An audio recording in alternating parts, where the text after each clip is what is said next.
ऋडमो अरिहन्ताडम्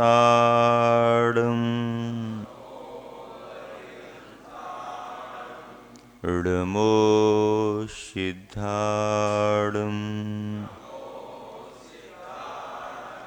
ऋडमो आयिर्याडम्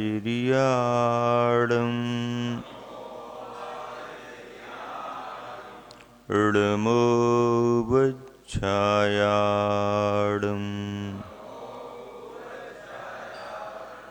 ऋडमो लोये सौयसाहूडम्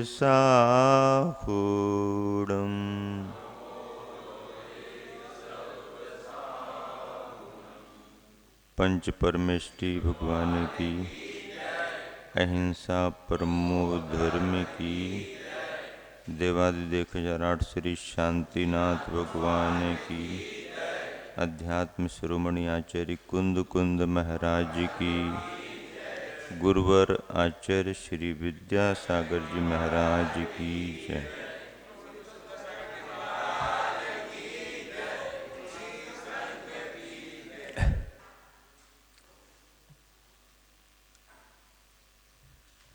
संत शिरोमणि प्रवचन माला में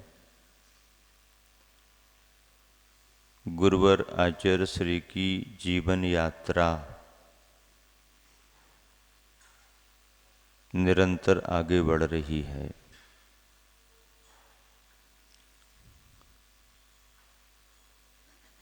सन 1980 के संदर्भों में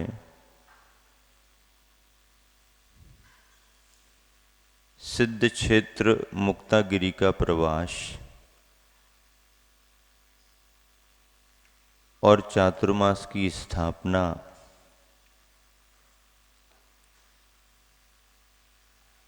महाराष्ट्र प्रांत के निवासियों के लिए एक अजरज की बात थी, क्योंकि पहली बात तो ये कि इतना लंबा विहार करके गुरुवर क्षेत्र पर पहुंचे, और दूसरी बात क्षेत्र पर ऐसी कोई तैयारियां नहीं थी।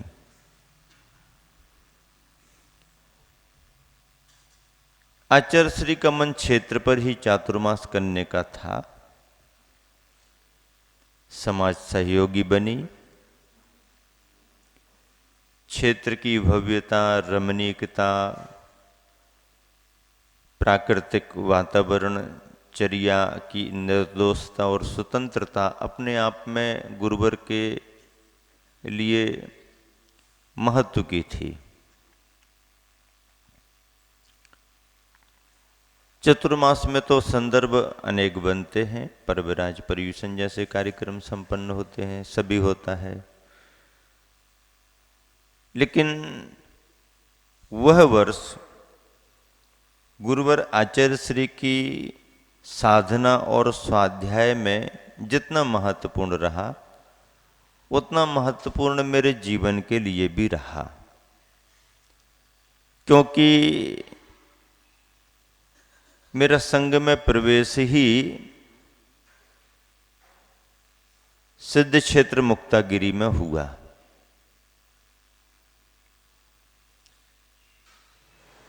पर्यूषण के पावन प्रसंग पर, तप धर्म के दिन मैंने केशलुंच भी किया ब्रह्मचारी अवस्था में, और केशलुंच के साथ ही ड्रेस चेंज करके ही हमारा प्रवेश पक्का हुआ। इतने दिनों तक आचार्य श्री देखते रहे। बिहार में भी ख्याल तो रहता ही है कि लंबे बिहार में कौन कौन चल रहे हैं। ब्रह्मचारी भाइयों के स्नेह से, उनके परिचय से संघ की छोटी मोटी सेवाओं में हम लोग लगे थे। परिणाम स्वरूप, फल स्वरूप संघ में गुरुवर की शरण मिली।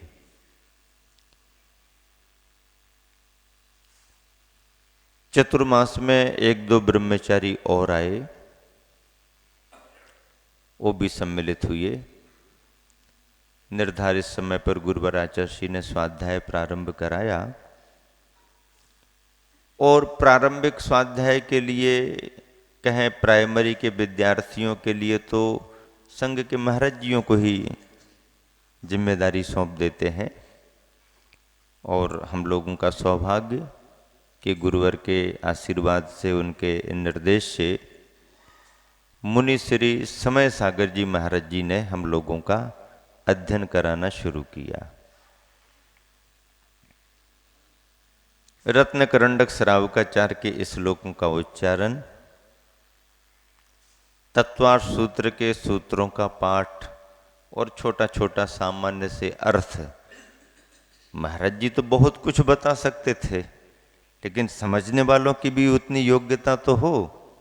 तो प्रारंभिक विद्यार्थी के रूप में उच्चारण कराना, इस अध्याय का क्या भाव है, सूत्र कैसे हैं, कितने हैं, किस रूप में लिखे गए हैं, इत्यादि प्रकार से तत्वार्थ सूत्र की तैयारी हुई। 24 ठाना एक छोटा सा ग्रंथ माना जाता है, पर बातों को समझने के लिए और पकड़ने के लिए अच्छा माध्यम बनता है। उस ग्रंथ का, उस लघु संग्रह पुस्तिका का परिचय भी मिला। उसके पढ़ने के माध्यम से गति, इंद्रिय का योग, वेद कसाय आदि का धार्मिक ज्ञान हुआ। मुझे तो वो प्रसन्नता इस रूप में भी हुई कि जब घर में बचपन में 5वीं क्लास में पढ़ते थे, लगभग चौथी की परीक्षा पास करके 5वीं के लिए तैयारी कर रहे थे, तो ननिहाल पक्ष में मुनि बोध सागर जी विराजमान थे। छुट्टियों में वहाँ थे। परिचय के तौर पर सभी का आना जाना महाराज के दर्शनार्थ होता था, उनका ख्याल भी था। तो उन्होंने भी उस समय कुछ प्रेरणा दे करके, कुछ ऐसा समझ करके उस छोटे से गुटके को 24 ठाना का जो था वो मुझे दिया और कहा इसको धीरे धीरे पढ़ना और याद कर लेना। वो तो उस समय कम उम्र और धार्मिक ज्ञान उतना नहीं, पर श्रद्धा तो पूरी धर्म के प्रति, मुनिपद के प्रति। पर जब संघ में प्रवेश हुआ और स्वाध्याय करने में 24 ठाना का ग्रंथ मुझे मिला, तो लगा कि देखो सुयोग ये जो आज बन रहा है, इसकी नींव, इसका बीज तो और पहले पड़ गया था। आचार्य श्री भी बीच बीच में महाराज जी से भी पूछते कि बराबर तैयारी चल रही उन लोगों की, नहीं, और हम लोगों को भी बीच में तैयार करते रहना। रुचि भी थी, सीखने की ललक भी थी, तैयारी भी चलती रही। आचार्य श्री ने भी एक दिन विशेष रूप से कहा, रत्न करंडक के श्लोकों को याद करो, कंठस्थ करो। तैयारी शुरू हो गई और एक दिन आचार्य श्री ने परीक्षा ले ही ली। प्रातःकाल सुबह सुबह आचार्य भक्ति संपन्न हुई। संघ के महाराज जी भी बैठे थे। सभी के बीच में, क्यों ब्रह्मचारियों तैयारी चल रही कि नहीं? हाँ आचार्य श्री तैयारी चल रही है। कुछ याद किया कि नहीं? याद हुआ है आचार्य श्री। सुना सकते हो क्या? अब तो याद कर रहा हूं कहना अलग बात है, और सुना सकते हो क्या, अब तो एकदम परीक्षा हो जाएगी। हाँ आचार्य श्री सुना सकते हैं थोड़ा थोड़ा। अच्छा सुनाओ। तो इस श्लोकों को सुनाना शुरू किया। जो जैसे याद थे उस तरीके से सुनाते गए। प्रारंभिक श्लोक अच्छे याद रहते हैं तो वो तो अच्छे तरीके से सुना दिए। हाँ हाँ। फिर जहाँ थोड़ी बहुत गाड़ी अटकने को हुई तो अपने आजू बाजू वाले महाराज भी थोड़ा थोड़ा सपोर्ट, एक अक्षर बता दिया, एक शब्द बता दिया, तो उस शब्द से ख्याल में आता। हाँ, तो ऐसा करते करते सम्यक दर्शन अधिकार के श्लोकों को सुनाया। तब आचार्य श्री की प्रसन्नता और आशीर्वाद में, हाँ ऐसे ही तैयारी करनी है, मैंने भी ऐसे ही तैयारी की थी। क्योंकि स्वयं गुरुवर आचार्य श्री ने अपने गुरुवर के निकट पहुंच करके जो प्रारंभिक शिक्षण लिया, जो ज्ञानार्जन किया, उसमें कंठस्थ करने की उनकी तैयारी बहुत थी। और आचार्य श्री आज भी इसी बात पर जोर देते हैं संघस्थ त्यागी व्रतियों के लिए कि अपने को जितना ज्यादा कंठस्थ होगा उतनी ज्यादा तैयारी हम अपनी स्वाध्याय के रूप में कर सकते हैं, क्योंकि स्मृति में विषय आना चाहिए और स्मृति में विषय को उदाहरण सहित संदर्भ सहित याद रखने के लिए कंठस्थ करने की क्षमता होना चाहिए। कंठस्थ भी करने की स्थिति एक उम्र तक होती है। बच्चों की उम्र रटने की होती है, थोड़े से बड़े होंगे तो भी रट सकते, लेकिन फिर ज्यादा बड़े होंगे तो रटने का क्रम कम होता है, फिर उससे समझने का क्रम बढ़ता है। और प्रारंभिक अवस्था में बच्चे ना भी समझ पाए तो चलता है, पर रटाना उनको शुरू करना पड़ता है। तो आचार्य का वही दृष्टिकोण कि ये जो उम्र है तुम्हारी, अभी इसमें तुम जितना रट सको रट लो, अर्थ कब समझ में आएगा उसकी चिंता नहीं करना, एक बार बैठ गया तो अर्थ तो वो कभी ना कभी आएगा ही आएगा। आचार्य संघ में आज भी कहते हैं कि कंठस्थ विद्या और अंटस्थ धनम, इसका बड़ा महत्व होता है। अंटी में तुम्हारे कुछ रुपया पैसा है तो उसका महत्व ज्यादा है। हमारे घर पर तिजोरी में रखा है, हम वहां से निकाल के दे देंगे, बाद में देखना अभी क्या है तुम्हारे पास। आज तो फिर इतनी सुविधा हो गई कि एक कार्ड अकेला आपने रख लिया तो कहीं से भी निकाल के कर सकते, लेकिन जिस समय ये सुविधाएं नहीं थी और तुम भले ही अपने घर के करोड़पति व्यक्ति हो, पर बाजार में तुम्हारे पास नहीं है तो कहेगा सेठ जी जब लाओगे तब फिर देखेंगे। और थोड़ा भी तुम्हारे पास है तो हाँ ये लो हमको दो। तो अंटस्थ धनम, अंटी में रहने वाले, गांठ में रहने वाले धन का महत्व है और कंठ में रहने वाली विद्या का महत्व है। नहीं नहीं हमारे पास सब नोट है, जब हम दिखाएंगे लाएंगे फिर बताएंगे तो वो संदर्भ टूट गया। अभी क्या है तुम्हारे पास वो तुरंत बताओ आप। तो वक्ता की विशेषताओं में विषय का स्मरण एक अपना आवश्यक गुण माना गया है और उसी से उसके विषय की पुष्टि होती है। सिद्ध क्षेत्र मुक्तागिरी में यही क्रम चला, खूब अच्छा चला। संघ का स्वाध्याय भी चलता था, एक कक्षा सुबह समूचे संघ की, एक कक्षा दोपहर को, सुबह शाम आचार्य भक्ति वंदना, संघ की चर्चाएं, सार्वजनिक रविवारी प्रवचन सभा, पर्व त्योहारों पर कार्यक्रम, श्रद्धालुओं का आना जाना, प्रभावना का अद्भुत वातावरण उस समय महाराष्ट्र में बना। सबसे बड़ी समस्या क्षेत्र की उस समय यह थी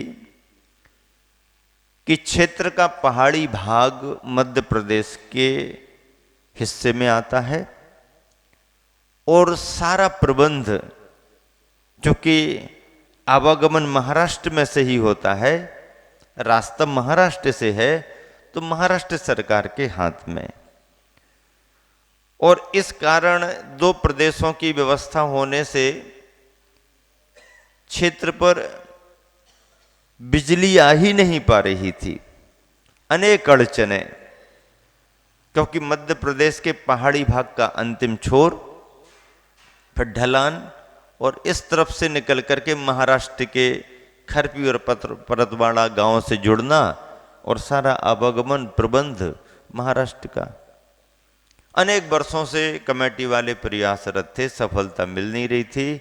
लेकिन उस वर्ष आचार्य श्री का प्रवास हुआ है, चतुर्मास हो रहा है, ऐसी चर्चाओं में अनेक लोगों ने प्रयास करके जब यह बात रखी कि भाई हमारे गुरुवर का इतना बड़ा संघ विराजमान हुआ है, बारिश पानी का समय है, यात्रियों का आना जाना, ये बड़ी समस्या है, तो अधिकारियों ने बिना ज़्यादा फॉर्मेलिटियाँ किए, बिना ज़्यादा बारीकियाँ निकाले और सद्भावना से दोनों प्रदेशों ने स्वीकृति दे दी।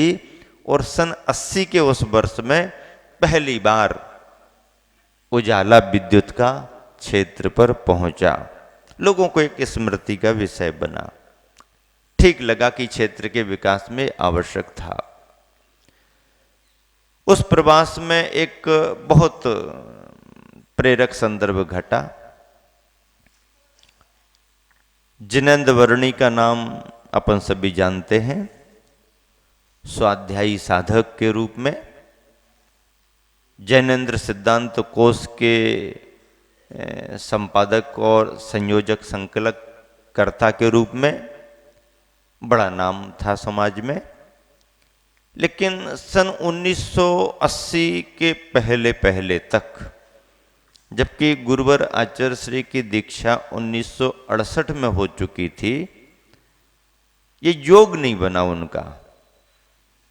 बाकी तो सभी विद्वान लगभग देर सबेर गुरुवर के पास उपस्थित हुए, ज्ञान वार्ताएं चर्चाएं हुई, लेकिन जिनेंद्र वर्णी का आने का योग नहीं बना। सन 1980 की वाचना में जब देश के बहुतायत विद्वान उस वाचना में सम्मिलित हो चुके थे, तब भी उनके आने का योग नहीं बना। और जिनेंद्र वर्णी की एक स्थिति ये भी रही कि वो विद्वान तो रहे, साधक भी रहे, लेकिन उन पर थोड़ा सा वेदांतियों का असर भी पड़ गया था।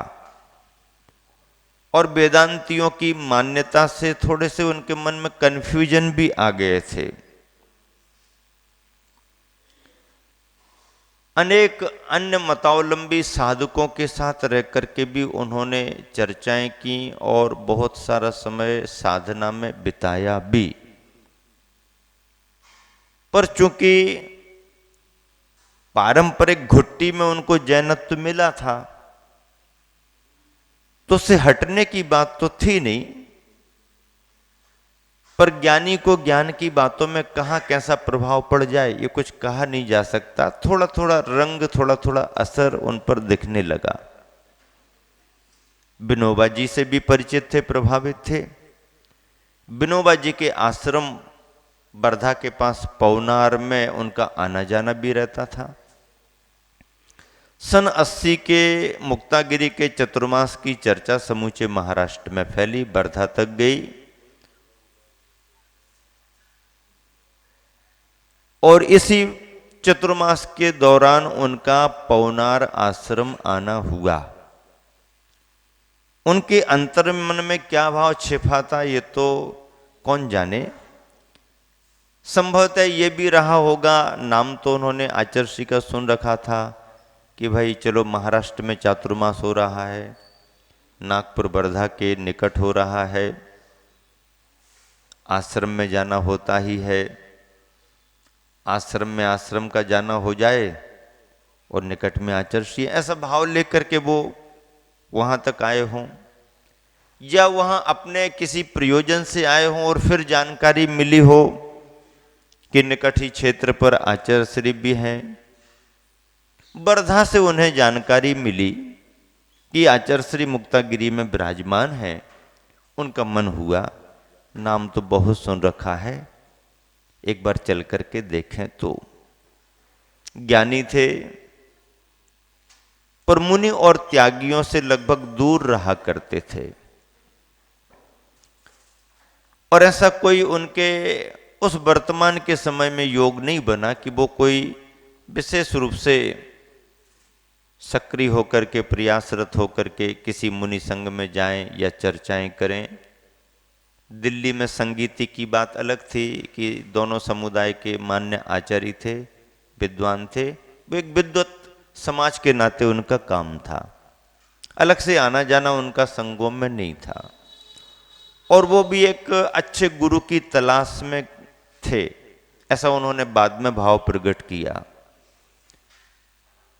उनके मन में पवनार आश्रम विनोबा जी के यहाँ पर मन में भाव आया कि वर्धा चलें और वर्धा से मुक्तागिरी जाकर के आचार्य श्री के अब अपन अपनी भाषा में तो यही कहेंगे कि दर्शन करना चाहिए, पर शायद उस समय तक उनके मन में दर्शन जैसे करने का भाव रहा ना रहा भगवान जाने, पर चलना चाहिए।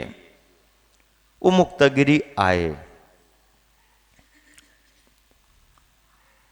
3 दिन तक वो मुक्तागिरी में रहे। स्वाध्याय में बराबर समय पर आकर के वो बैठ जाते थे, लेकिन आचार्य श्री के निकट जाकर के उन्होंने कभी बात नहीं की, कक्ष में कमरे में जाकर के कभी बात नहीं की। सभा में आना और सभा से ही उठ करके वापस धर्मशाला में चले जाना। उनके हाव भाव से ऐसा लगता था कि ये कुछ तलाश में हैं। बहुत एकाग्रता से सुनते थे, शांत चित्त सुनते थे, आचार्य श्री को बहुत गौर से देखते रहते थे। आचार्य श्री आहार को निकल रहे हैं तो दूर खड़े होकर के देखते रहते थे। जंगल को आचार्य श्री निकल के गए तो थोड़ा दूर तक पीछे पीछे भी जा कर के अपने भाव से वो कुछ तलाश करते रहते थे। आचार्य श्री ने भी कुछ नहीं कहा। जानकारी तो आचार्य श्री को भी मिल गई कि जिनेंद्र वर्णी आए हैं और यही जिनेंद्र वर्णी है जो हमारी क्लास में रोज बैठते हैं। आचार्य श्री ने भी कभी कुछ नहीं कहा। 3 दिन निकल गए। सुबह शाम आना जाना बैठना औपचारिकता में ठीक है। उन्होंने उनको देख लिया, उन्होंने उनको देख लिया। बाकी अंदर से दोनों को ये तो बोध था कि ये कौन है और वो कौन है, लेकिन फिर भी ऐसा कोई नैकट्य प्रदर्शित नहीं हुआ। तीसरे दिन उनके जाने का मन हुआ। आज जब वो सभा में बैठे तो जरा भाव भंगिमाएं बिल्कुल अलग अलग थीं। आचार्य श्री ने स्वाध्याय संपन्न कराया, फिर वो हाथ जोड़ करके निवेदन करने लगे, आज मेरी वापसी है और मैं कुछ निवेदन करना चाह रहा हूं, और अलग से निवेदन करने की अपेक्षा मैं सभी के सामने निवेदन करना चाह रहा हूं। आचार्य श्री मुस्कुरा दिए। कार्यकर्ताओं ने उन्हें आमंत्रित किया और माइक दे दिया। उन्होंने जो शब्द बोले, जो भाव प्रकट किया, उसकी बात मैं आपको बताना चाहता हूं। मतलब एक इतना बड़ा विद्वान, इतना बड़ा कार्य जिसने अपने जीवन में किया, वह एक गुरु की तलाश में था बहुत समय से, और यहां वहां नाम भी सुनते, जानकारियां भी लेते, उनका अपना अंतर्मन संतुष्ट नहीं हुआ होगा, इसलिए वो और तलाश करते रहे। 3 दिन तक वो मुक्तागिरी में रहे और उन्हें जो अनुभव हुआ, जो वो समझ सके, जो वो देख सके, जो उन्हें अपेक्षा थी या जिसकी उन्हें तलाश थी, वो भाव उनका वहां पूरा हुआ। और उन्होंने अपना थोड़ा सा भाव प्रकट करते हुए उपसंहार में ये कहा, जो शब्द मुझे आज भी याद है। उन्होंने कहा, ये जिनेंद्र वर्णी कीट शब्द का प्रयोग किया था। कीट यानी कीड़ा। ये जिनेंद्र वर्णी कीट अपने ज्ञान के बड़े अहंकार में था, और इसने ये अवधारणा भी बना ली थी कि इस काल में कोई आदर्श मुनि नहीं है। और मैं इस भ्रम में आ भी रहा था, लेकिन मुझे एक सच्चे गुरु की तलाश थी, जिसके बिन मेरा आज तक का जीवन अधूरा रहा। और आज मेरी तलाश पूरी हुई। मैंने 3 दिन यहां रह करके जो देखा, जो समझा, जो अनुभव किया, उसकी परिणति ये है कि मेरे अंतर मन में एक नई प्रेरणा आई है, और मैं सभी के समक्ष निवेदन कर रहा हूं कि जिनेंद्र वर्णी बहुत बड़ा ज्ञानी भले ही अपने को मानता रहा हो, पर ऐसे आचार्य के समक्ष बैठ करके जो मैंने सुना है उससे मेरी अज्ञानता ही प्रदर्शित हुई है। और आज से मैं इन आचार्य महाराज को अपना गुरु स्वीकार करता हूं।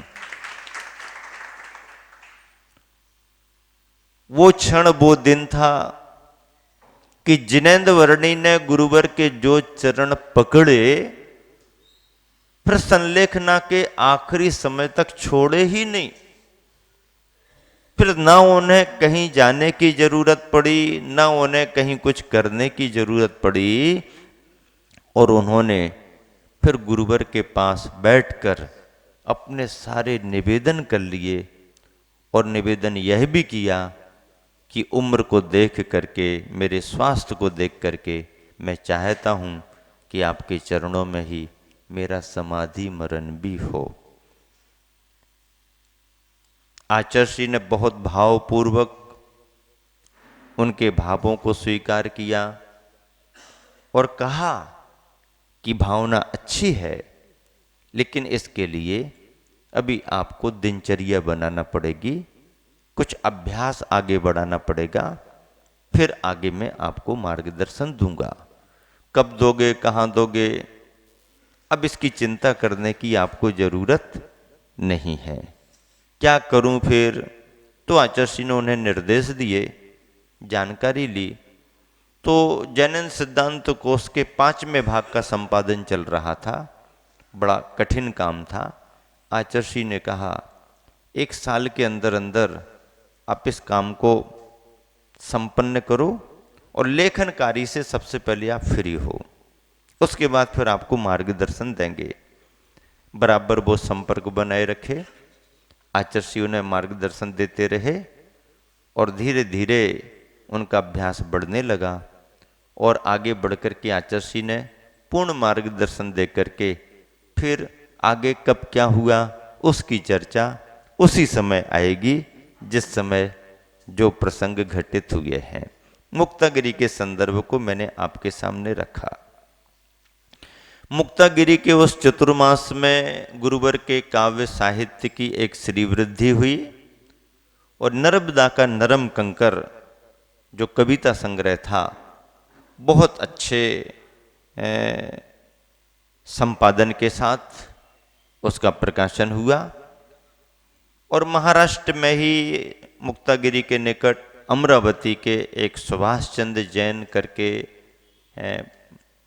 थे उस समय, 3 ब्रदर्स के नाम से, 3 भाइयों के नाम से वो 3 ब्रदर्स अपना ऐसा उनका एक उनकी पहचान थी। तो उन्होंने इस कार्य को आगे बढ़ाया और उनकी अपने आप में एक पहचान थी साहित्यकार के रूप में। उनके संपादन में, पुस्तकों में, ग्रंथों में बड़ी निर्दोषता रहती थी। तो उन्होंने जब पहला प्रकाशन किया तो यह घोषित करते हुए कि इस प्रति में से यदि कोई एक शब्द, एक अक्षर की भी त्रुटि निकालेगा तो उसको मैं पुरस्कृत करूंगा। इतने विश्वास के साथ, ऐसे अच्छे संपादन के साथ, रंगीन कलर्ड, उस समय सन 80 में उसका महत्व था। तो उस पुस्तक का प्रकाशन किया, नर्मदा का नरम कंकर, और गुरुवर के कर कमलों में उस प्रति को मुक्तागिरी में भेंट किया गया। निश्चित समय पर चातुर्मास का निष्ठापन हुआ, बिहार भी हुआ। बिहार होने के बड़े कष्टप्रद प्रसंग भी हैं और प्रेरक तो माने ही जाएंगे। मुक्तागिरी से पहले दिन बिहार हुआ, 7 किलोमीटर खरपी में विश्राम कर लिया गया। खरपी से सुबह बिहार हुआ, लगभग 13-14 किलोमीटर के आसपास सिरज गांव करके है, वहां पर स्कूल में आहारचर्या संपन्न हुई संघ की। महाराष्ट्र का इलाका था। जिस रास्ते को आचार्य श्री ने आगे बढ़ने के लिए चुना वो कच्चा रास्ता था, आवागमन के साधन भी सीमित थे। क्षेत्र पर भी उस समय जब बिहार होने की स्थिति थी तो श्रद्धालुओं की संख्या कम हो चुकी थी। कमेटी वाले और स्थानीय क्षेत्र के कर्मचारी और कुछ परतवाड़ा आदि के बंधु व्यवस्थाओं पर ध्यान दे रहे थे। संघ तो इन सब बातों से निरपेक्ष होता है, निश्चिंत होता है। आचार्य ने सिरज गांव में आहारचर्या संपन्न की, सामयिक संपन्न हुई संघ की और सामान्य जानकारी लेकर के बिहार कर दिया। बिहार करना था एक उत्खेड़ ग्राम के लिए, ताकि वहां से अगला रास्ता जो आगे का है वो मिलेगा। लेकिन उस कच्चे रास्ते पर आगे बढ़ते बढ़ते और जो साथ में रहे वो महाराष्ट्र प्रांत से बाहर के रहे, और जो महाराष्ट्र वाले थे वो कुछ व्यवस्थाओं के लिए पीछे रुके थे। उन्होंने सोचा थोड़ा आगे संग बढ़ेगा, हम पीछे से पहुंच जाएंगे। पर उसके पहले ही कहीं पर जरा ऐसा लगा कि ये रास्ता, और किसी ने आने जाने वाले दूर से व्यक्ति से पूछा कि भाई रास्ता, तो रास्ता उसने क्या बोला ये नहीं समझे, इन्होंने क्या पूछा वो नहीं समझे, और उसने ऐसा इशारा कर दिया। तो उस श्रावक को लगा कि रास्ता यही सीधा है, उसी रास्ते पर संग आगे बढ़ गया। अब जहां 13-14 किलोमीटर पर पहुंचने का एक मानस था, वहां पर 12-13 किलोमीटर पर तो कोई जानकारी ही नहीं। यहां पर ये सब निश्चिंत, फिर व्यवस्था में व्यवस्था, अगले दिन ये वो, ऐसा करते करते इन्होंने और विलंब कर दिया। संघ तो अपना आगे बढ़ ही रहा था। हम 2-3 ब्रह्मचारी थे, संघ था, कुछ कुछ छुटपुट श्रावक थे। आगे बढ़ते गए। ठंड का समय तो रहता ही है दीपावली अष्टाने के बाद में। तो बढ़ते बढ़ते 4 बज गए, 4:30 बज गए। भाई क्या बात है, कितनी दूर है वो गांव, कौन सा गांव? कोई और बीच में आए तो पूछा, जाना तो उत्खेड़ था। नहीं महाराज जी, ये उत्खेड़ का रास्ता नहीं, उत्खेड़ वाला रास्ता तो दूसरा है। तो ये रास्ता तो अब दूसरी तरफ जा रहा, इस रास्ते से भी आगे निकल सकते हैं, पर ये थोड़ा सा घूम करके जाएगा। चलो तो ठीक है, आज तो शाम तक पहुंचो। पर बढ़ते शाम होने को आ गई तो भी कोई स्थान नहीं मिला। और संग चलते चलते 2-3 ग्रुप में, आचार्य श्री और कुछ महाराज, फिर थोड़ा सा कुछ महाराज, फिर थोड़ा सा कुछ महाराज, 3-4 जगहों में अपने ग्रुप के साथ विहार कर रहा। शाम होने को है, आचार्य श्री सबसे आगे, कुछ महाराज जी, तो ब्रह्मचारी भी दौड़ दौड़ करके आगे पीछे, समय हो रहा तो क्या। अब आचार्य श्री को ख्याल आया कि अब आगे ज़्यादा जाने का समय भी नहीं है, पास में थोड़ा सा दूर ये गांव दिख रहा है, रास्ता है, तो फिर रास्ते के किनारे ही अब आज की रात तो खेत में ही निकाली जाएगी।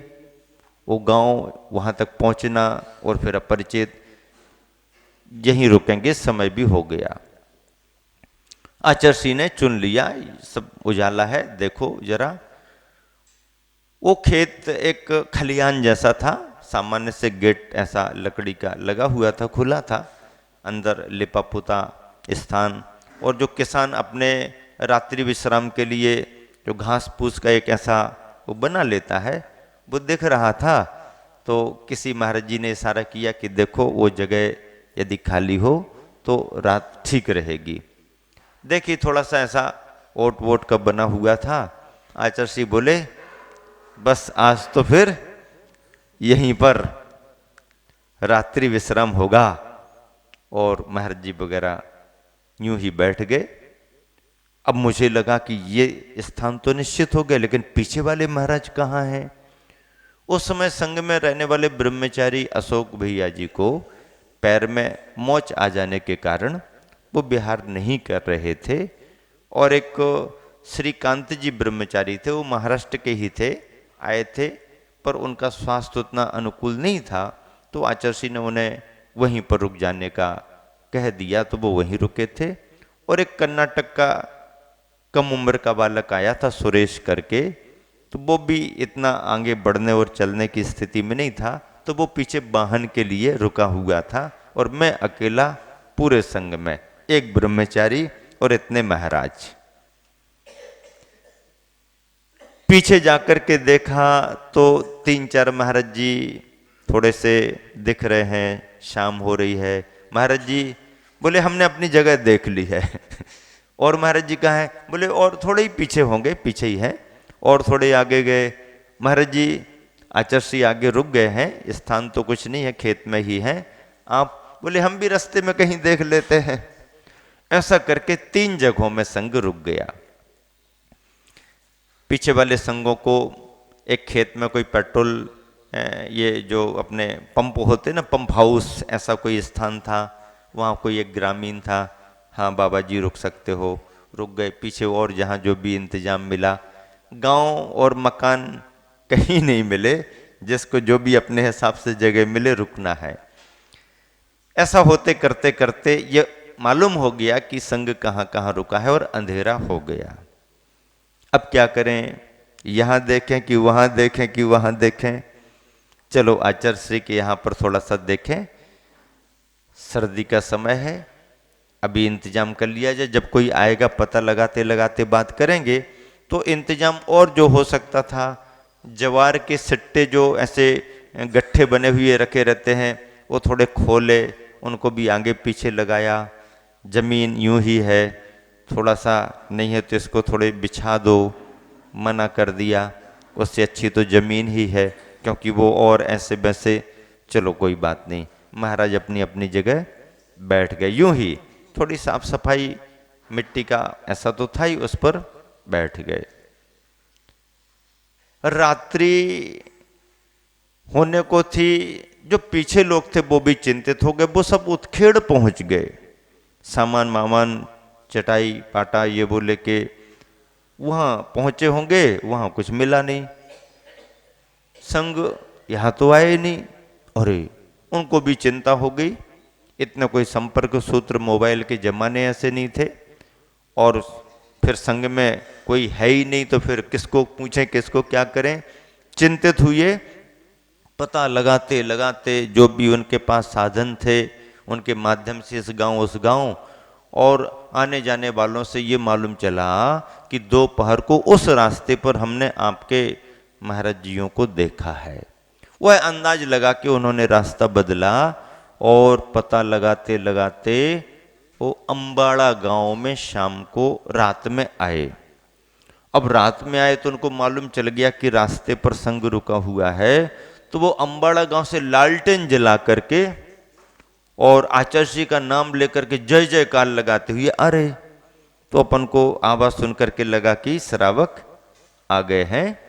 और महाराज जी भी उस समय बैठे ही थे, 8:30 पौने 9 का के आसपास का समय रहा होगा रात का, और वो लालटेन जला करके आ गए। आके उन्होंने देखा, बहुत चिंता की, बहुत दुखी हुए, हम लोगों से बहुत गलती हो गई, क्या बताएं, संघ को इतनी बड़ी तकलीफ हो गई, रास्ता ये ठीक नहीं था, इतना लंबा चले। और लगभग 1:30 बजे से विहार हुआ, और शाम को अंधेरा होने के 10-15 मिनट पहले पहले तक विहार ही करते रहे। बैठने का काम नहीं, लगभग 20 किलोमीटर चले होंगे, 20 से ऊपर ही होगा, कम होने की बात ही नहीं। चलते गए चलते गए चलते गए।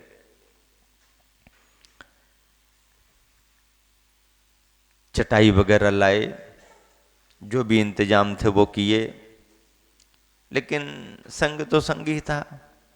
अब कुछ कर भी दो तो खेत तो खुला है, आसमान के नीचे है, बहुत फर्क होता है। फिर भी श्रावक जो कर सकते थे उन्होंने किया। रात वो भी रुके, चिंता थी, दुखी भी थे, सब जगह जाके देखा, सब जगह आश्वस्त किया, जो प्रबंध ऊपर से हो सकते थे वो किए, और रात ऐसे करके निकली। मेरे मन में क्या आया, मेरे मन में आया ये हो तो गया प्रबंध, लेकिन इतने प्रबंध से क्या होगा? तो मेरे मन में आया कि ये जो जवारी के गट्ठे रखे हुए हैं इनको खोल खोल करके ऊपर से और डाल दिया जाए तो जरा ठीक रहेगा, क्योंकि खुला खेत है। महाराज जी वगैरह तो मना करते रहे, लेकिन मैंने तो सुनी नहीं और डाले डाले तो बड़ी भावना से। लेकिन अब वो थोड़ी देर को तो ठीक ठाक लगे होंगे, लेकिन बाद में जब सुबह महाराज जियों से अनुभव मिले तो बोले वो तो न करबट बदल सकते न कुछ कर सकते, जरा भी करो तो चुभते और ऐसा वैसा। हमने कहा अच्छे को किया और ये भी एक कष्ट में सहयोगी बन गया। पर भैया वृत्ति का भाव, जो जैसा प्रबंध हो सकता किया। सुबह हुई, सब अलग किया गया, बांट बांट किए और सहन तो बहुत किया, लेकिन सुबह आचार्य श्री के चेहरे पर मुस्कुराहट थी। श्रावक भी आ गए, बहुत निवेदन, बहुत मतलब जो वो प्रकट कर सकते करने लगे। आचार्य अरे होता है इसमें क्या, परीक्षा के दिन कभी कभी आते हैं, रोज थोड़ी आते हैं, ऐसा वैसा कह के थोड़ा उनको भी विकल्प नहीं करो, होता है, जानबूझ करके थोड़ी किया, अब हो गया तो हो गया। बहुत रोने लगे, नहीं नहीं कोई बात नहीं, आगे का देखो, अब पीछे का वो तो निकल गया ना, अब उसको क्या देखना, उसकी क्या, अब आगे का देखो। ऐसा करके सांत्वना दी और आचार्य श्री ने बिहार कर दिया। आचार्य श्री अंदाज लेकर के चले, क्योंकि बीच में गांव तो है पर छोटे हैं, संघ बड़ा है, तो बड़े गांव के हिसाब से आचार्य श्री ने लंबा बिहार कर दिया। पीछे वाले महाराजों के मन में आया कि पिछले दिन लंबा बिहार हो गया है, तो सुबह सुबह और रात्रि विश्राम सबका अच्छा नहीं हुआ, तो आगे जो 6-7 किलोमीटर पर गांव है आचार्य श्री आहारचर्या वहीं करेंगे। तो वो पीछे महाराज और थोड़ा सा लेट निकले वहाँ से, थोड़ी ठंडी सी है, थोड़ी धूप लग जाए ऐसा वैसा, अभी रात में ऐसा हुआ तो थोड़ा थोड़ा निकले। लेकिन संग आगे बढ़ गया, महाराज जी भी आगे बढ़ गए। विशेष स्थिति जो बनी उसकी चर्चा में इसलिए आपके बीच में कर रहा हूं कि संग आगे बढ़ता गया। आचार्य श्री स्पीड से निकले और अंबाड़ा से हीबर खेड़ नाम का एक गांव पड़ता है। पुस्तकों में आपने कहीं कहीं ऐसे संस्मरण पढ़े होंगे, जो प्रत्यक्ष में था और संग के साथ घटित हुआ उसको सुना रहा हूं। तो हीबर खेड़ लगभग वहां से समझ लीजिए कि 18-20 किलोमीटर से कम नहीं होगा, और इतना आचार्य श्री ने लक्ष्य बना करके बिहार कर दिया। 17-18 से कम तो होगा ही नहीं, ऐसा अंदाज है, चलते चलते ख्याल में आता है। तो बढ़ गए।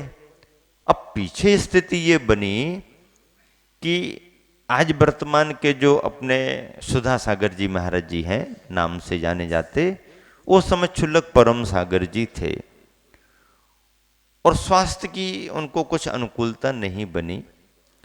सुबह सुबह चलने में उनको थोड़ी असुविधा महसूस हुई। नियम सागर जी महाराज जी उनके साथ थे और चलो अपन धीरे धीरे चलेंगे, ऐसा करते करते वो चल रहे थे। मुझे ये लगा कि बाकी संग तो आगे निकल गया और अब 2 महाराज ही पीछे हैं, ये अकेले रहेंगे तो ये भी अच्छा नहीं, और महाराज जी की स्वास्थ्य की अनुकूलता भी नहीं है, तो साथ रहना चाहिए। और नियम सागर जी महाराज जी ने भी कह दिया, ए ब्रह्मचारी जी साथ रहना। तो हमने कहा ठीक है महाराज जी। अब स्थिति ये बनी कि चलने में कुछ उनको ऐसी तकलीफ पेट में आई कि स्पीड से और इतना लंबा बिहार उनको संभव नहीं हो रहा था। उस समय ऐसे कोई संपर्क सूत्र भी नहीं थे, कोई ऐसा विचार भी नहीं करता था, कोई ऐसी व्यवस्थाएं भी नहीं थी कि चलो ठीक है बीच में ही कोई आकर के चौका लगा ले। और महाराज जी भी सोचे अब अनुकूलता नहीं है तो समाचार भेजा दें कि हम बीच में ही आहारचर्या कर लेते, ऐसा किसी के मन में भी नहीं था। तो सोचा भी नहीं, चलो पहुंच जाएंगे पहुंच जाएंगे पहुंच जाएंगे। पर चलते चलते आपको टाइम में ये बता रहा हूं कि जो ट्रक वाला वहां से निकल रहा था उससे पूछा कि भैया कितने बज गए, तो कहने लगा बाबा जी 12 बजने वाले हैं। बजने वाले हैं, सुन करके लगा कि चलो बजने ही वाले तो हैं, बजे तो नहीं है ना तो बजने वाले हैं तो ठीक है, मतलब 12 बजने वाले हैं उसने ये कहा। और जहां हम लोग थे वहां से लगभग 5 किलोमीटर और आगे गांव था और आचर्षी पहुंच चुके थे। उसी ट्रक वाले ने बता दिया कि आपके बाबा जी तो उस गांव में पहुंच चुके हैं, हम वहीं थे। अब 5 किलोमीटर है अभी और 12 बजने वाले हैं, तो दोनों महाराज जी एक दूसरे को देखने लगे। तो नियम सागर जी बोले देखो ऐसा करें, अपन अपन यहीं पर सामायिक कर लेते हैं और फिर सामायिक के बाद चलेंगे। तो हमारी तरफ देखा तो हम तो वैसे ही थके हुए थे, क्योंकि पहला चतुर्मास और शाम को तो कुछ मिला ही नहीं, कोई पूछने वाला ही नहीं जब महाराजों को ही पूछने वाला नहीं तो हमको कौन पूछने वाला। तो वो भी गया, भूल गए। और सुबह से 11:45-12 बज रहे, जब महाराज जी ही अनुकूलता से नहीं पहुंच पा रहे तो हम कहां सोचें कि कुछ ध्यान ही नहीं था। चिंता केवल ये थी कि संघ पहुंच गया है, महाराज जी कैसे विहार करेंगे, अनुकूलता नहीं है। नियम सागर जी बोले ये बगीचा दिख रहा है, थोड़ा वहां जाके देखो, बात करो कोई हो तो। संतरे का बगीचा था, रोड से हट करके एकदम पीले पीले संतरे जो सर्दियों में आते हैं, पूरा बगीचा, वो पूरा इलाका संतरे का था। तो एकदम बगीचा देख करके, और संतरे के झाड़ छोटे छोटे होते, नीचे छाया बहुत रहती है। नियम सागर जी बोले इस स्थान को देखो, सामायिक यहाँ कर लेंगे। गए, देखा गेट के यहाँ पर कोई एक किसान वहां बैठा था। अब वो मराठी वाला, अपन हिंदी वाले अंदर आ सकते क्या थोड़ी देर?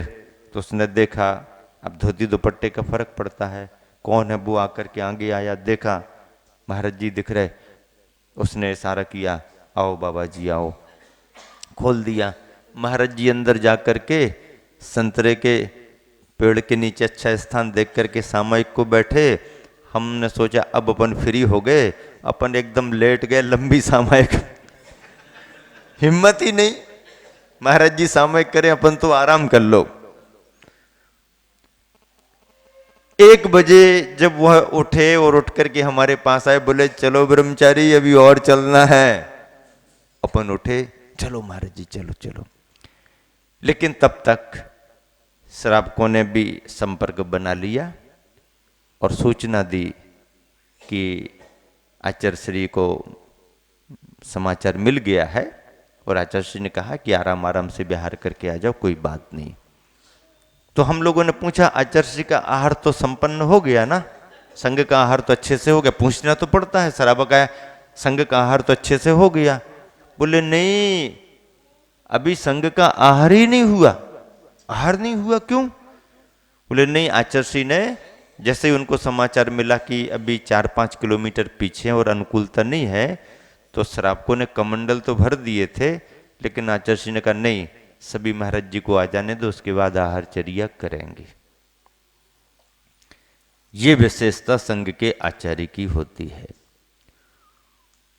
और संघ रुका रहा। जब हम लोग 1 बजे के बाद निकल करके लगभग समझ लीजिए कि 2 बजे के आसपास, 1:45-2 बजे के आसपास पहुंचे, तो लगा मन में कि हम लोगों की वजह से संघ लेट हो गया। और पहुंचते ही साथ दर्शन वंदना किया, आचार्य श्री हाँ हाँ अच्छा आशीर्वाद, आचार्य श्री आहार को निकलो निकलो। नहीं नहीं, अभी 10 मिनट आप लोग और रुक जाओ, उसके बाद आहार को निकलेंगे।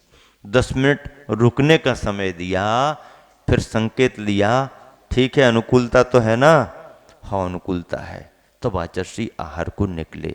दोपहर का विहार स्थगित कर दिया, आहारचर्या की, और अपना स्वाध्याय पाठ प्रतिक्रमण, संभवतः चतुर्दशी की तिथि भी थी, तो उस दिन पाक्षिक प्रतिक्रमण भी कर लिया और विहार को रोक दिया। आहारचर्या में भी एक विचित्र अनुभव मेरे साथ घटा। परम सागर जी महाराज जी को अनुकूलता तो थी ही नहीं। संघ के महाराज जी ने कहा ब्रह्मचारी जी जरा जाके ध्यान रखना। हो ठीक है, ध्यान रख लेंगे। क्या करना? उन्होंने अपनी औषधि बता दी, ऐसा करना, काली मिर्च, बूरा और घी मिला करके थोड़ा देना। काली मिर्च में घी मिलाना, थोड़ा बूरा मिला देना और ये प्रारंभ में चलाना, अच्छे से चला देना। दूध में थोड़ा सा बूरा डाल करके देना, सब ठीक हो जाएगा। हो ठीक है। अब वो नए नए चौके, अपनी भाषा वो नहीं जानते, वो उनके लिए कुछ अलग नाम बोलते, अपन को हिंदी के कुछ अलग नाम बोलना।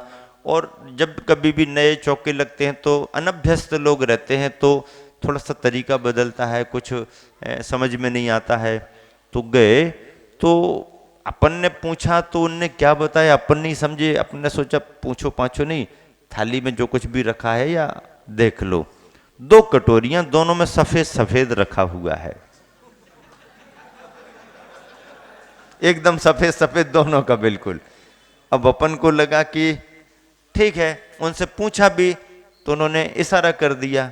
इशारा कर दिया तो उसमें और थोड़ी सावधानी रखना थी, थोड़ा और समझना था, लेकिन उतना समय नहीं, उतना ख्याल नहीं गया।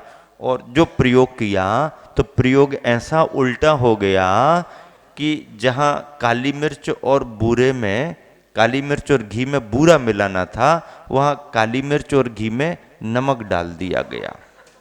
बिल्कुल सत्य घटना बता रहा हूं। और वही बूरा समझ करके दूध में भी डाल दिया गया, मामला उल्टा हो गया। अब महाराज जी भी आश्वस्त ब्रह्मचारी दवाई देगा, और हम भी अधिकृत थे क्योंकि संघ के महाराजों ने भेजा था। पानी ले लिया थोड़ा सा, महाराज जी काली मिर्च वाला ये लेना है और ऊपर से दूध लेना है। कटोरे में डाल दिया। अब उन्होंने अब क्या हूं मुझे कुछ पता नहीं, दवाई है। और ले लो महाराज जी, पूरी लेना है। महाराज सोच रहे होंगे, तुम सोच रहे दवाई ले लो ठीक हो जाएंगे, हम दवाई नहीं लेंगे तो ही ठीक रहेंगे। लिया नहीं, कोई बात नहीं, सर दूध दूध चला दो। दूध चलाया, वो भी ख्याल में बात आ गई, कुछ त्रुटि हो गई इसलिए इनकार कर रहे। चलो इसको छोड़ो, दूसरा क्रम बढ़ा, फिर बाद में कुछ चेंज वेंज किया होगा आगे। चलो ठीक है, जो भी जैसा हुआ आहार हो गया। और पुण्य प्रकृति से फिर साधु का अपना पुण्य भी रहता है तो कुछ अनुकूलता बनी होगी। वैयावृत्ति के नाम पर जो किया प्रतिकूल तो हो गया, पर वैयावृत्ति करने वाले को ऐसा कुछ होता नहीं, क्योंकि उसके भाव सेवा करने के हैं और वो सेवा का भाव ही उसका पुण्य माना जाता है। लेकिन प्रतिकूलता तो आ गई।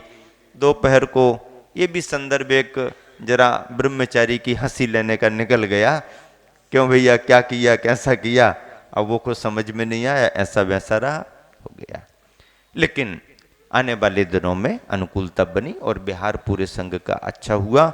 बिहार करते करते आचार्य श्री, अब देखिए नवंबर के महीने में बिहार किया, पूरा दिसंबर बिहार कर रहे। और बिहार करके कहां पहुंचना है, लक्ष्य क्या लेकर के चले आचार्य श्री? वर्तमान में जहां आचार्य श्री विराजमान है खजुराहो क्षेत्र पर, उस खजुराहो क्षेत्र पर सन 1981 जनवरी के माह में गजरथ पंचकल्याणक आयोजित था। कमेटी का निवेदन था चतुर्मास से, और बहुत बड़ा अखिल भारतवर्षीय विद्वत परिषद का सम्मेलन था। बड़े कार्यक्रम विद्वानों के द्वारा आयोजित थे। आचार्य श्री को विशेष भावपूर्वक निवेदन किया गया था और आचार्य श्री उस क्षेत्र पर पहुंचने का लक्ष्य बना करके विहार किए।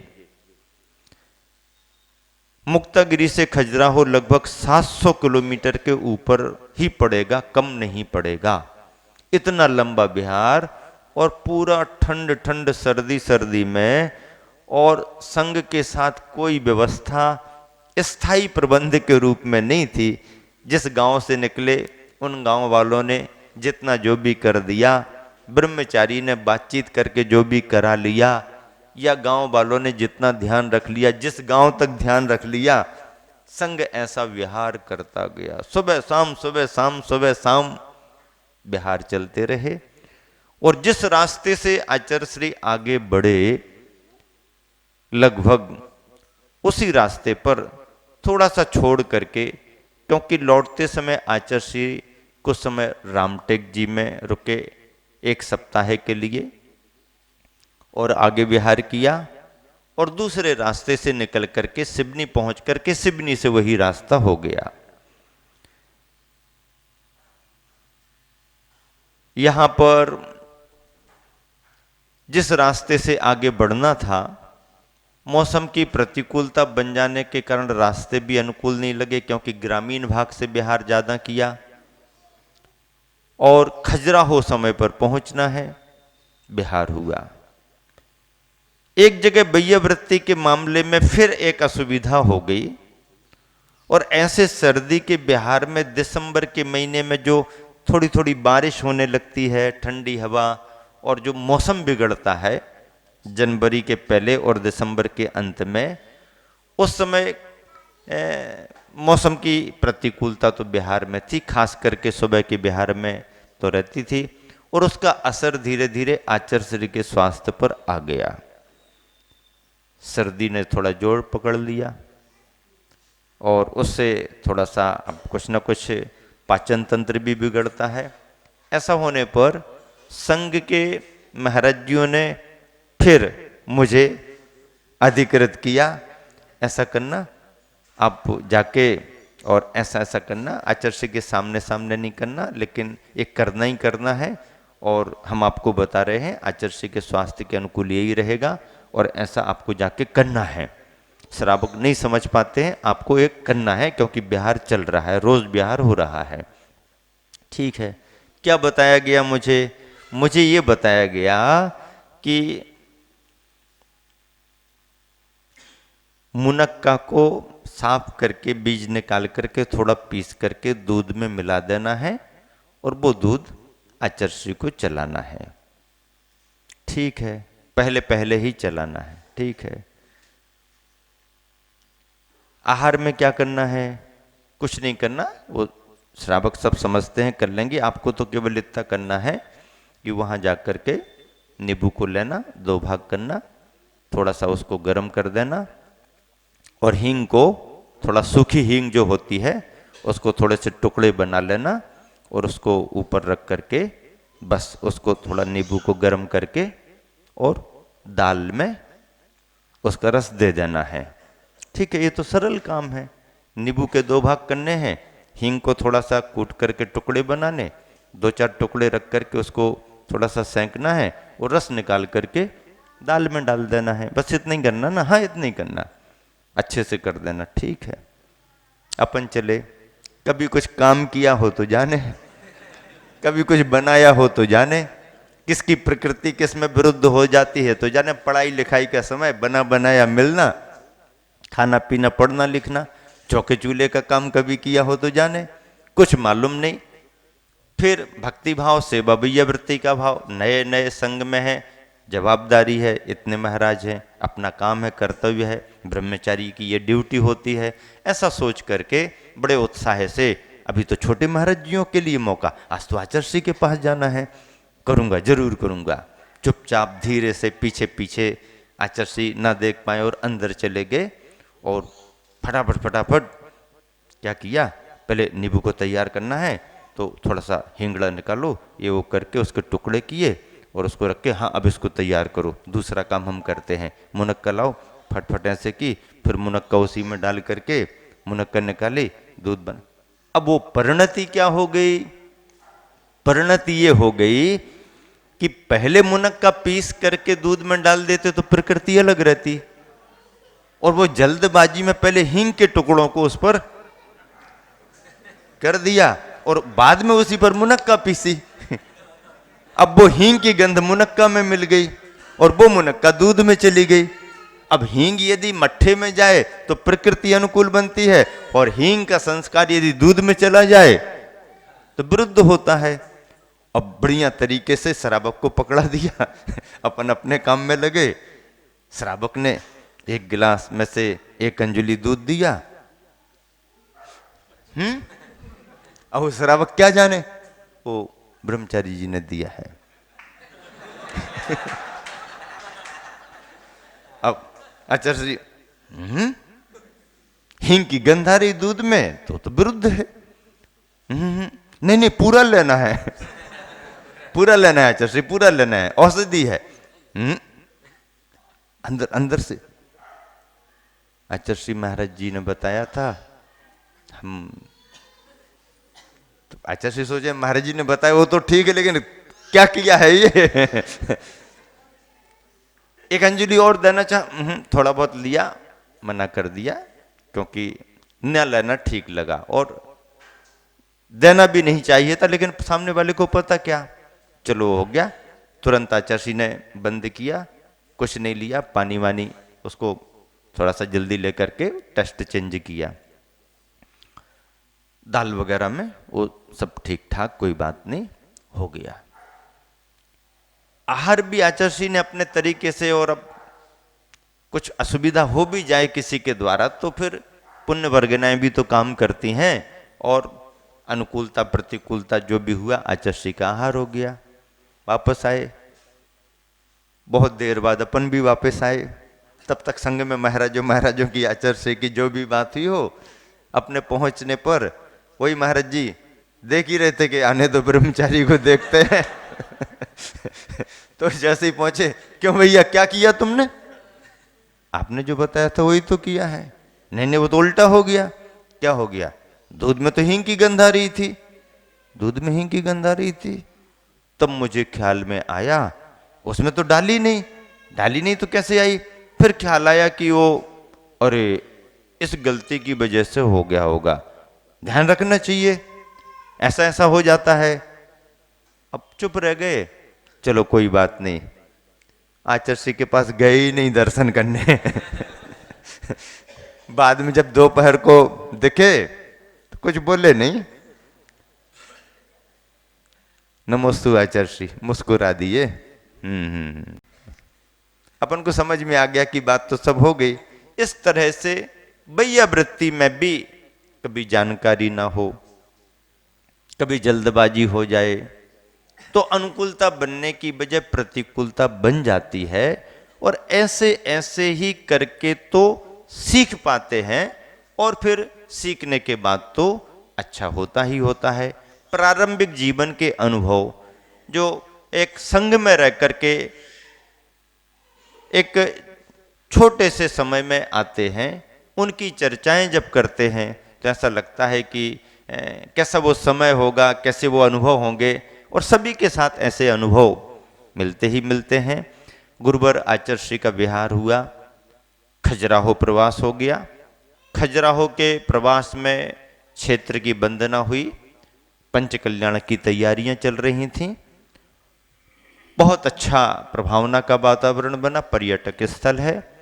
प्रारंभिक दिनों में जबकि पंच कल्याण प्रारंभ होने वाला है, यात्रीगण श्रद्धालु वंदना के लिए आ रहे थे। मेरे सामने एक प्रसंग घटा। ये बात तो सच है कि मैं जितने बरस भी संघ में रहा, ना तो कहीं जाने का कभी भाव मन में आया, और ना कभी कहीं कोई किसी भी तरह से, यहाँ तक कि क्षेत्र भी यदि आजू बाजू में 10, 5, 15 किलोमीटर पर हैं तो भी अलग से जानने का भाव। संग है तो है, नहीं है तो यहीं पर पढ़ाई लिखाई करना, वैयावृत्ति करना, निरंतर समय। अच्छे अनुभव लिए, बहुत अच्छी पढ़ाई का समय मिला, खूब संरक्षण गुरुवर का मिला, खूब संग में समझ लो ब्रह्मचारी भी ऐसे ही रहते थे जैसे दीक्षित शिष्य संग में, उसी मर्यादा, विनय और बंधन के साथ। वो उस समय ब्रह्मचारियों को उसी रूप में रखा जाता था संग में। अभी थोड़ा सा परिवर्तन किया गया है, अभ्यास घरों में कराया जाता है, बाद में आगे बढ़ाया जाता है, उस समय की बात। तो खजुराहो में आचार्य के पीछे पीछे जहां जितना समय मिले उसको पकड़ना ही पकड़ना। जब अलग अलग चर्या हो तो ठीक है, अन्यथा आचार्य अपना पढ़ रहे, अपन दूर बैठ करके पढ़ते रहो। तो खजुराहो में धूप में आचार्य बैठे, दर्शनार्थी दर्शन वंदना करते जा रहे, सभी चढ़ाते जा रहे, कोई नारियल, कोई बादाम, कोई श्रीफल, जो भी जिसके हाथ में है वो चढ़ाते जा रहे। अंग्रेज भी आते जाते देख रहे तो उनको लग तो रहा कि ये अच्छी चीज़ है, ये अपने में लगे हैं, लोग आ रहे जा रहे, ये धार्मिक वातावरण, इतना तो ज्ञान हो जाता है। ये कोई साधक और ऐसी इमेज उनके मन में भी बनती है। वो दूर से बहुत देर से देख रहा था कि ये क्या होता है। उसके मन में श्रद्धा जैसी दिखी। वॉलेंटियर्स भी अपनी व्यवस्था में खड़े हैं, भीड़ भाड़ ना हो, कोई आगे ना आए, दर्शनार्थी दर्शन करके जा रहे। पर उसको लगा कि उनके पास जाते हैं और कुछ ऐसा करते हैं तो कुछ चढ़ाना पड़ता है, चढ़ाए बगैर यहाँ का ये सिस्टम नहीं है। अब नारियल और बादाम चावल कहाँ से लाए वो? ये तो ये सब चढ़ा रहे हैं और ऐसा ऐसा कर रहे हैं, मैं क्या चढ़ाऊं, मुझे भी वहां जाना है। तो सोचते सोचते मैंने देखा, मैं देख भी रहा था ये क्या सोच रहा है। तो उसने अपना छोटा सा जो बैग लिए था वो खोला और उसमें से शराब की बोतल निकाली। हाँ, और ऐसे लेकर के जैसे ही आगे बढ़ के रखने को हुआ और दो वॉलेंटियर्स आए, ऐसा पकड़ लिया, क्या करता है? अब ये हिंदी में बोल रहे क्या करता, वो क्या समझे, वो देखने लगा। आचार्य ने भी देख लिया और वॉलेंटियर्स को इशारा कर दिया, छोड़ दो। वॉलेंटियर्स एक तरफ हो गए। अब वो यहाँ वहाँ देख रहा कि कोई बंधन नहीं है, तो आगे बढ़ा और बाटल को जहाँ चर्ची बैठे वहां पर रख दिया उसने, और हाथ जोड़ करके ऐसे ऐसे अपने भाव प्रकट कर रहा। आचार्य श्री उसके भावों को समझ गए कि ये कुछ इस कल्पना में ये लेकर के आया है कि बिना कुछ चढ़ाए ये कुछ करना नहीं पड़ता है। उसके पास चढ़ाने को क्या होगा ये सोचता रहा होगा, और उसे लगा होगा अपनी प्रिय वस्तुओं का त्याग करना पड़ता है, तो जो अपने पीने के लिए रखे होगा उसी को इसने यहां पर आकर के। अब आप जैनी हो, जन्मना मद मधु मांस क्या होते हैं ये यहाँ वहां नहीं करना पड़ती है, तुम्हारे ज्ञान तुम रखो। वो तो जीवन में पहली बार देख रहा है, उसको क्या पता। उसको ये लगा होगा कोई प्रिय वस्तु चढ़ानी पड़ती है तब कहीं अभिवादन करते हैं। उसने अपनी प्रिय वस्तु चरणों में रख दी। वॉलेंटियर्स के मन में तो ऐसा लगा कि इससे आचार्य नाराज ना हो जाएं, कुछ बुरा न लग जाए, लेकिन आचार्य ने इस बात पर कोई ध्यान नहीं दिया।